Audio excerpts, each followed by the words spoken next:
Hi everyone, welcome to my channel. ముందుగా అందరికీ happy new year అండి. ఈ వ్లాగ్ నేను న్యూ ఇయర్ రోజు తీసాను కాబట్టి హ్యాపీ న్యూ ఇయర్ అని చెప్తున్నాను. ఇంకా 31st నైట్ అయితే ముగ్గులు వేసుకుంటున్నాము బయట. అందరూ జలుబులతో అయితే చాలా ఇబ్బంది పడుతున్నారు మా ఇంట్లో. మా వదినకు కూడా ఫీవర్ కూడా వచ్చింది. ఆమె పోయి ఇంజక్షన్ వేయించుకోవచ్చింది. ఇప్పుడు పర్లేదు, తగ్గింది. రంగులు వేసే టైంకి అయితే అద్విత లేచింది. ఇంకా మా వదిన ఇంట్లోకి వెళ్ళిపోయింది. నేనే మొత్తం ఫినిష్ చేశాను ముగ్గు. అద్విత కూడా లైట్గా కోల్డ్ చేసింది. ఈ న్యూ ఇయర్ వచ్చే టైంకి మా కింద అందరికీ కోల్డ్ చేసి చాలా ఇబ్బంది పడుతున్నాము. డిసెంబర్ వెళ్ళిపోతుంది, మాకైతే చాలా ఇబ్బంది పెట్టింది. నా ముగ్గు ఎలా ఉందో కామెంట్స్లో చెప్పండి. ఇది కూడా యూట్యూబ్లో చూసి ట్రై చేశాను. మాకు రెండు వైపులా దారి ఉంది. ఇంకా ఈ సైడ్ కూడా వేసేసాము ముగ్గులు. సింపుల్గానే వేసాను ఇటు సైడు. ఇంకా అప్పటికే 10:30 అలా అయిపోయింది టైము. ఇంకా ముగ్గులు అయిపోయిన తర్వాత ఇంకేం పని చేయలేదు. ఇంకా టీవీ పెట్టుకొని చూస్తూ ఉన్నాము. ఇంకా ఓపిక కూడా లేదు. ఇంకా తర్వాత అయితే 12 అయిపోయింది. ఇంకా కేక్ కట్ చేద్దామని చెప్పేసి కేక్ తీస్తున్నాను ఇక్కడ బయటికి.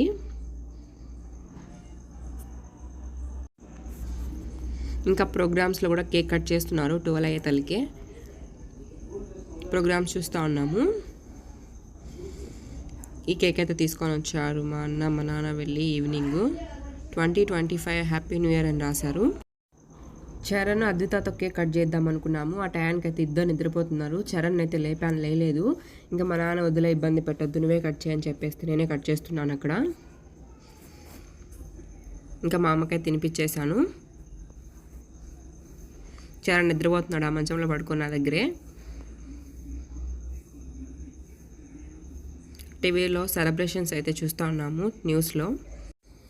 ఇంకా అప్పుడే మా చిన్నన్న కూడా ఫోన్ చేసి హ్యాపీ న్యూ ఇయర్ చెప్తున్నాడు. కానీ కువైట్లో అప్పుడు 12 ఏం కాలేదు.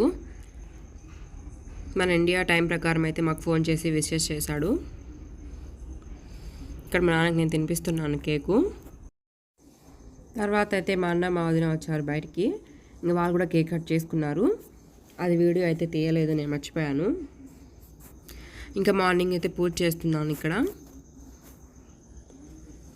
మార్నింగ్ 5కే లేచాను. ఇంకా ఏం పనులు చేసుకోలేదని చెప్పేసి తర్వాత అయితే పనులన్నీ చేసుకున్నాము. ఈరోజు అద్వితకి అన్నప్రాసన చేద్దామని కూడా అనుకున్నాము. ఇంకెలాగో 5th మంత్ అయింది కాబట్టి మెమొరబుల్గా ఉంటుంది న్యూ ఇయర్ రోజు చేస్తే అని అప్పటికప్పుడు అనుకొని డిసైడ్ అయ్యాము. తర్వాత అయితే పంతులను అడిగితే ఈరోజు బాగుంది, చేసుకోవచ్చు అని చెప్పారు. ఇంకెందుకులే, ఇంకా ఛాన్స్ వదులుకోవడం అని చెప్పేసి మేమైతే ప్రిపరేషన్ చేస్తున్నాము. ఇంకా మా వదిన వాళ్ళ అమ్మ నాన్న వాళ్ళ తమ్ముడు కూడా వస్తున్నారు. ఇంకా మెయిన్ మామే కాబట్టి మొదటగా తినిపించాల్సింది. ఇంక ఈ విధంగా అయితే మేము పూజ చేసుకున్నాము. నా డెకరేషన్ ఎలా ఉందో కామెంట్స్లో చెప్పండి మీకు నచ్చినట్లయితే. చాలా సింపుల్గానే చేశాను. ఇంకా పూజ అయిపోయిందండి. టెంకాయ కూడా కొట్టేశాము. ఇంకా మా ఫ్యామిలీ మెంబర్స్ అందరూ వచ్చేసారు అద్విత అన్నప్రాసన చేద్దామని. అద్వితాన్ని అయితే మామూలుగా మేము నిద్రలోంచి లేపుకొని వచ్చేసాము. టైం అవుతుంది, మళ్ళీ రాహుకాలం వచ్చేస్తుందని చెప్పేసి ఒకటే ఏడుపు. చరణ్ అన్నప్రాసన అయితే ఒంటిమిట్లో రామలింగేశ్వర స్వామి వారి ముందు చేశాము. ఈసారి చేద్దాంలే అనుకున్నాం అలాగే అద్వితాకు కూడా. కానీ న్యూ ఇయర్ కాబట్టి జనం ఎక్కువ ఉంటారు ఒంటిమిట్లో, ఎందుకులే అని చెప్పేసి ఇంట్లోనే సింపుల్గా చేశాము. ఒకసారి అద్విత ఎలా ఏడుస్తుందో వినండి మీరు.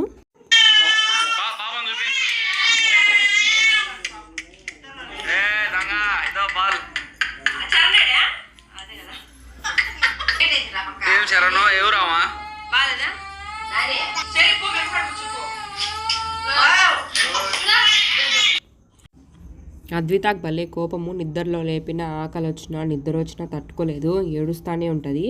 ఇంకా మళ్ళీ 12 గంటలకి రాహుకాలం వస్తుందని చెప్పేసి మేమైతే లేపేసాము నిద్రలోనే. ఇంకా దాని తోడి గౌన్ వచ్చేసి కొంచెం హెవీగా ఉంది, కుచ్చుకుంటా. ఇంకా అస్సలు ఆపలేదు, ఏడుస్తూనే ఉండింది. ఇంకా అద్వితాకి ఎప్పుడెప్పుడు తిందామా అని ఉంటుంది మేము తినేటప్పుడు చూస్తే. ఇంకా తేనె పెట్టగానే కొద్దిసేపు అయితే ఆగిపోయింది.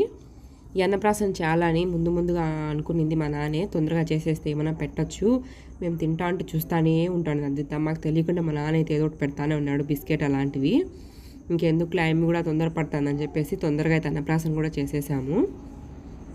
ఇంకా ఫస్ట్ తినిపించాల్సింది వచ్చేసి మెయిన్ మామ కాబట్టి ఇంకా మా వదిన వాళ్ళ తమ్ముడు తినిపిస్తున్నాడు ఇక్కడ. కొద్దిసేపు సైలెంట్గానే ఉండింది.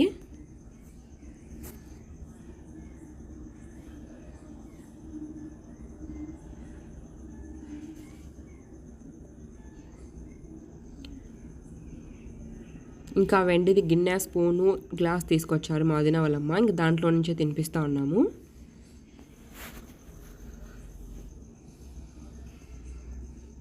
ఫస్ట్ బెల్లం అన్నం చేసాము తినిపించడానికి.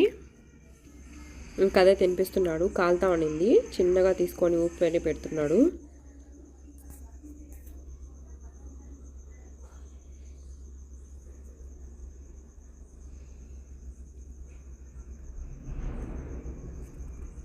చరణ్ అయితే ఇక్కడ చూసి మురిసిపోతున్నాడు వాళ్ళ చెల్లెలు తింటా ఉంటే.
ఇంకా మా అన్న మా వదిన్ని పాపనిద్దరిని ఆశీర్వదిస్తూ ఉన్నాడు. ఇక్కడ ఈమె వచ్చేసి మా మేనత్త, మా నాన్నకి అక్క అవుతుంది.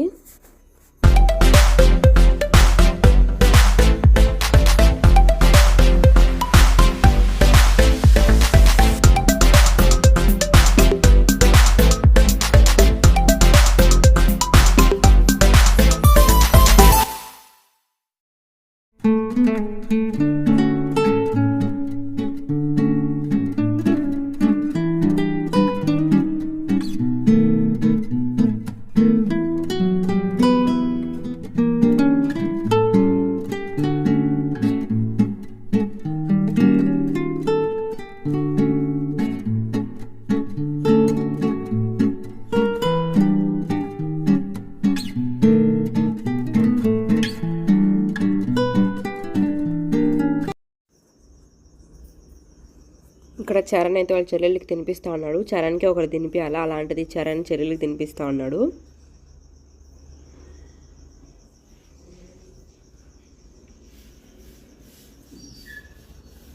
ఇంకేడుస్తా అంటే మా అమ్మ గంట తీసుకునింది.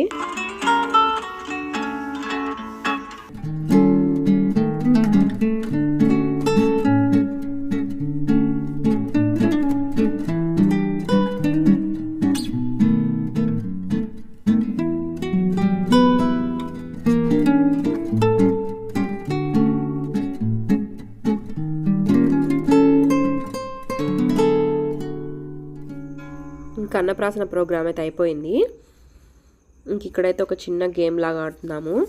ఇంక అమ్మాయి ఏది పట్టుకుంటుందా అని చెప్పేసి బుక్సా, డబ్బులా, బంగారా, ఇంకా క్రికెట్ ప్లేయర్ అవుతుందా అని చెప్పేసి బాలా, ఇంకా తిండిపోత అవుతుందా అని చెప్పేసి కొన్ని ఆంటి పని కూడా పెట్టుకున్నాము. ఏం పెద్ద ఐటమ్స్ ఏం లేవు, మేము ముందు అనుకోలేదు. ఇది కూడా ఏం ప్లాన్ చేయకుండానే అయిపోయింది. ముందుకేం వెళ్ళలేదు, కొద్దిగానే జరుగుతుంది, అందుకని దగ్గరగానే పని పెట్టాము ఏ టచ్ చేస్తుందా అని చెప్పేసి.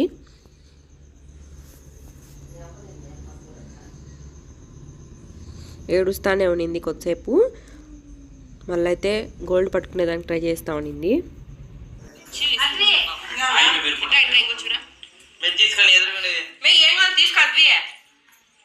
దోగాడే పిల్లన్న అయితే ఏమన్నా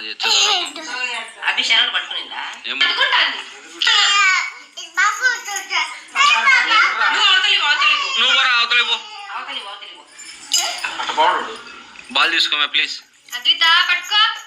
బంగారం బంగారం బంగారం మీదకే వస్తుంది. బంగారం ఇది అదే పట్టిప్పు బంగారం పట్టుకుని అయ్యి బాల్ కాడుకుంది నేనా క్రికెట్ తీసుకోనా నా బంగారం తీసుకో. అదే తీసుకో పట్టుకో. దానా తీసుకొని రైట్రా. అది మా చెరి నువ్వా తీసుకురా నాది. ఇక్కడ మా అన్న అయితే బాల్ పట్టుకోవాలని అయితే కోరుకుంటున్నాడు, క్రికెటర్ అవ్వాలని. మా అమ్మ బాల్ అందిస్తా అనింది. దాని తర్వాత లంచ్ ప్రిపేర్ చేస్తున్నాము.